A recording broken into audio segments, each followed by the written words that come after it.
Hello students, welcome back Gajwakar academy association YouTube channel. Myself Randeep Singh and हम discuss कर रहे हैं class 11th mathematics chapter 14 probability. Last exercise से पहले कुछ एग्जांपल्स हैं। एग्जांपल नंबर 4 डिस्कस करेंगे। लास्ट हमने एक्सरसाइज 14.1 कंप्लीट करी थी और नेक्स्ट हम आ चुके हैं एग्जांपल नंबर 4 पर। क्या कह रहा है? लेट सैंपल स्पेस एस है जहां पर W1 के अंदर कोई ए, ये ए आपके पास एक पूरा वैल्यू दे रखा है, बी आपके पास एक और वैल्यू दे रखा है, सी आपके पास एक और वैल्यू दे रखा है एंड W1 W2 ये मेरे पास एक तरीके सैंपल स्पेस के इवेंट्स दे रखे हैं। Which of the following assignment और probability of each outcome are valid, इसमें से कौन सा वैलिड है और कौन सा वैलिड नहीं है। तो मैंने आपको प्रोबेबिलिटी में सबसे पहले इंट्रोडक्शन पार्ट में ये चीज क्लियर करी थी। जो प्रोबेबिलिटी होती है मेरे पास वो 0 से 1 के बीच में लाई करेगी। या तो वो 0 होना चाहिए, या फिर 0 से ग्रेटर, या फिर 1 के इक्वल, या फिर 1 से लेस होना चाहिए। तो फर्स्ट अगर आप केस देखो ए वाला, यहाँ पर W1 W2 W3 ऐसे करके W6 तक जो मेरे पास प्रोबेबिलिटी दे रखी है केसेस के लिए, प्रोबेबिलिटी ध्यान रखना ना, ये प्रोबेबिलिटी है। तो मैं इसको ऐड करूं 1/6 plus 1/6 plus 1/6 plus 1/6 plus 1/6 3 4 5 plus 1/, इन सबको ऐड करो कितना हो जाएगा? 6/6 1 निकल के आ रहा है। तो ये प्रोबेबिलिटी है, बिल्कुल है। तो ये वैलिड है, ये वाली कंडीशन। बी की कंडीशन देखो। एक चीज और बताई थी मैंने, प्रोबेबिलिटी जो होती है उसमें कंप्लीट जो प्रोबेबिलिटी होती है उसका सम कितना होता है? ऑलवेज 1 होता है। ऑलवेज उसका सम कितना होता है? 1 होता है। तो ये एग्जैक्टली इनका सम 1 ही आना चाहिए। 1 से लेस होगा तो भी आंसर राइट नहीं होगा, 1 से ग्रेटर होगा तो भी आंसर राइट नहीं होगा। बी वाला देखो, यहाँ आप 1+0+0+0+0+0 ये सब आप ऐड करो कितना निकल के आएगा? 1 आएगा। तो ये भी प्रोबेबिलिटी है। मतलब प्रोबेबिलिटी में क्या होता है आपके पास? देखो, होना प्लस ना होना दोनों का सम कितना आना चाहिए? 1 आना चाहिए। तो फाइनल प्रोबेबिलिटी कितनी निकल के आनी चाहिए? 1 आनी चाहिए। अब आप देखो यहाँ पर सी केस को देखो आप, है ना। सी केस में इन सबको आप ऐड करो आप, ये तो कैंसिल आउट हो गया है ना।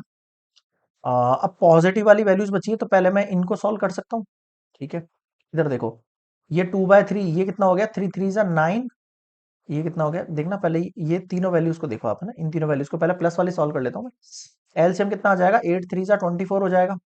ठीक है, तो ये 3 1 3 हो गया, 3 8 8 2 16 और फिर 8 1 8 कितना हो गया ये ऐड करके? 24 27/28। अब यहाँ देखो -1/4 है। 27/28 -1/4, और इसको सॉल्व कर देखो, कहीं से भी आपके पास जो है 1 निकल कर नहीं आएगा, क्योंकि यहाँ पर नेगेटिव का साइन है। क्लियर है? तो ये प्रोबेबिलिटी की वैलिड है, ये नॉट वैलिड है। मैं डायरेक्टली लिख रहा हूँ, आप लोग सॉल्व कर लेना इसको ना।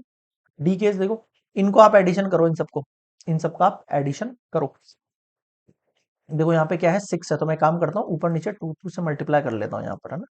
बेस सेम हो जाएगा ना। यहाँ पे 12 चाहिए ना, 6 6 से मल्टीप्लाई कर लो, उससे क्या होगा? अब आप इनका एडिशन करो।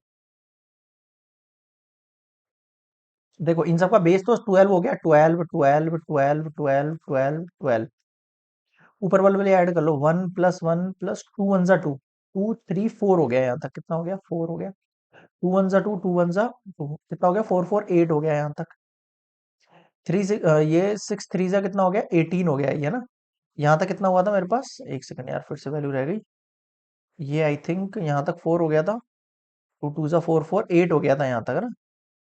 यहाँ तक 8 हो गया था। 3 6 जा कितना हो गया? 18 हो गया।